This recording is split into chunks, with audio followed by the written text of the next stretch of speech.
ആ, ഇവിടെ സെറ്റിൽ ഉണ്ടായിരുന്നൊരു കുട്ടിയാ. നമ്മൾ ആരും തിരിച്ചറിഞ്ഞിട്ടുണ്ടായിരുന്നില്ല. ശ്യാമ മേഡമാണ് ചൂണ്ടിക്കാണിച്ചത്. ശ്യാമ മേഡത്തിനേക്കാളും ഒട്ടും കുറയില്ലെന്നാ കേട്ടവരുടെ അഭിപ്രായം.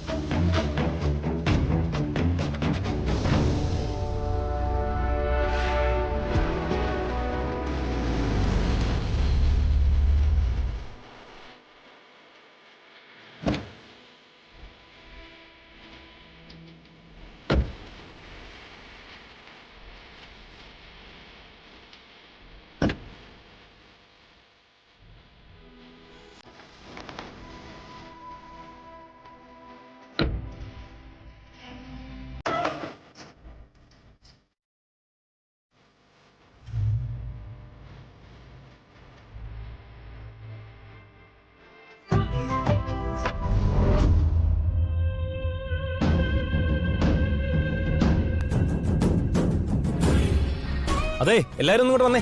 എല്ലാരും വന്നേ. രാധിക, കൺഗ്രാറ്റ്സ്. താങ്ക്സ്. എല്ലാരും ഗംഭീര അഭിപ്രായമാ. എന്റെ ജഗദീഷ്, ഞാൻ നേരിട്ട് കേട്ടതല്ലേ. തുടക്കം മുതൽ അവസാനം വരെ ഞാൻ അന്തം വിട്ടിരിക്കുമായിരുന്നു. സത്യം പറയാലോ. ഫ്രണ്ട്സ്, നമ്മുടെ എല്ലാവരുടെയും കൂട്ടത്തിൽ നമ്മൾ ആരും തിരിച്ചറിയാതിരുന്ന മാണിക്കക്കല്ല് പോലുള്ള ഒരു ആർട്ടിസ്റ്റ് ഉണ്ടായിരുന്നു. അതിന്ന് വെളി വന്നിരിക്കുക.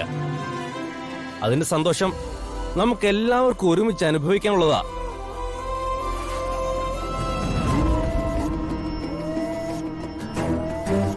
എന്റെ ജഗദീഷ്, ഒന്നും നോക്കണ്ട. ഇന്ന് ഷൂട്ട് കഴിഞ്ഞിട്ട് എല്ലാവർക്കും ആവശ്യമുള്ളത് വാങ്ങിച്ചു കൊടുക്കാം. രാധികയുടെ വിജയം നമുക്ക് അങ്ങനെ ആഘോഷിക്കാം.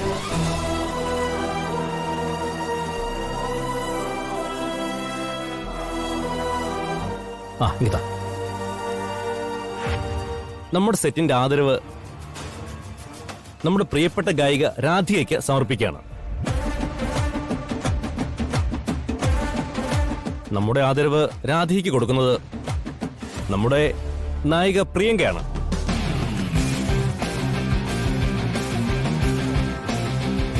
പ്രിയങ്ക വരൂ.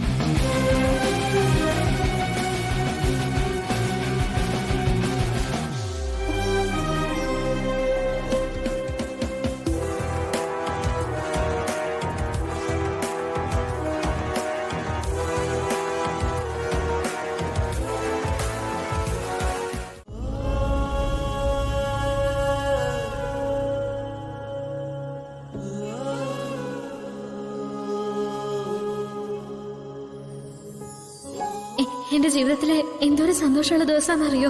അറിയാം. മോള് നന്നായിട്ട് പാടിയെന്ന് എല്ലാവരും പറഞ്ഞു. പാട്ടിന്റെ അല്ല, ഞാൻ ശ്യാമ മാഡത്തിനോട് സംസാരിച്ചില്ലേ, ശ്യാമ മാഡം എന്നോട് മിണ്ടിയില്ലേ, അതിന്റെ സന്തോഷ. എന്നെങ്കിലും എനിക്ക് മാഡത്തിനൊന്ന് നേരിൽ കാണാൻ പറ്റുമോ? ഒന്ന് അടുത്ത് നിൽക്കാൻ പറ്റുമോ? ആ സ്ത്രീ എന്റെ ആരും അല്ലായിരിക്കും, പക്ഷെ അവരെന്നെ കൊണ്ട് സ്വത്തൊക്കെ എഴുതി വാങ്ങിക്കാൻ ഉദ്ദേശിക്കുന്നുണ്ടെങ്കിൽ എന്റെ ജന്മത്തെ കുറിച്ചൊക്കെ അറിയാവുന്ന ഒരാളായിരിക്കില്ലേ?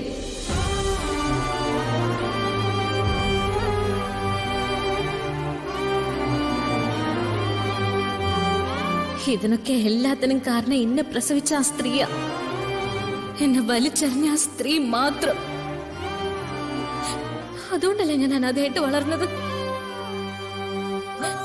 അതുകൊണ്ടല്ലേ ഇങ്ങനെ എല്ലാവരും എന്നെ ദ്രോഹിക്കുന്നത്.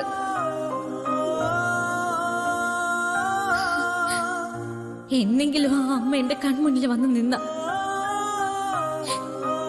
എന്റെ ഭഗവാൻ അവരെ എന്റെ കൺമുന്നിൽ കൊണ്ടുവന്ന് നിർത്തിയ. ഒരുപാട് ചോദിക്കാനുണ്ട് എനിക്ക്.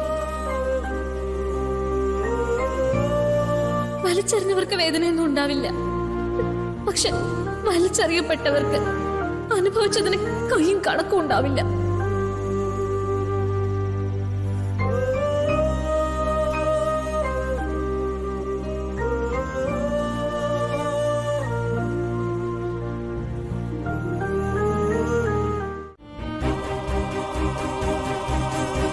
എന്റെ മോൾ എന്നിലേക്ക് വരുന്നവരെ അതിന്റെ ഒന്നും ആവശ്യം വരില്ല ശ്യാമേ. ഈ ലോകത്തിലെ ഏറ്റവും വലിയ സത്യം അമ്മ എന്ന വാക്കാ. ആ വാക്കിന് അങ്ങനെ തോൽവി ഉണ്ടാവില്ല.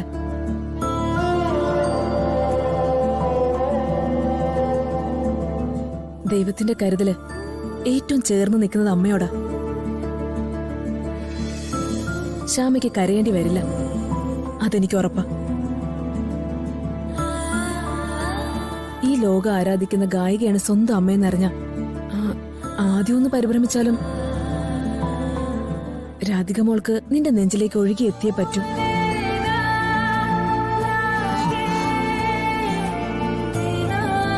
താങ്ക്സ് എടുത്തേ, ഇങ്ങനൊരു തീരുമാനം എന്നെ കൊണ്ടെടുപ്പിച്ചതിന്. എന്റെ മോൾക്ക് വേണ്ടി ഇതിനേക്കാളും നല്ലൊരു കാര്യം എനിക്ക് ചെയ്യാനില്ല.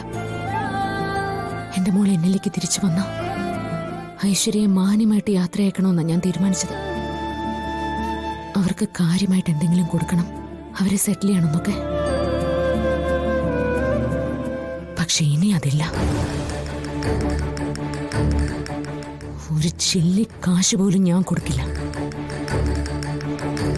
കാരണം കുറച്ചു കാലമെങ്കിൽ കുറച്ചു കാലം അവൾ എന്റെ സ്ഥാനം മോഷ്ടിച്ചെടുത്ത് എന്റെ മോളുടെ അമ്മയാന്ന് പറഞ്ഞു.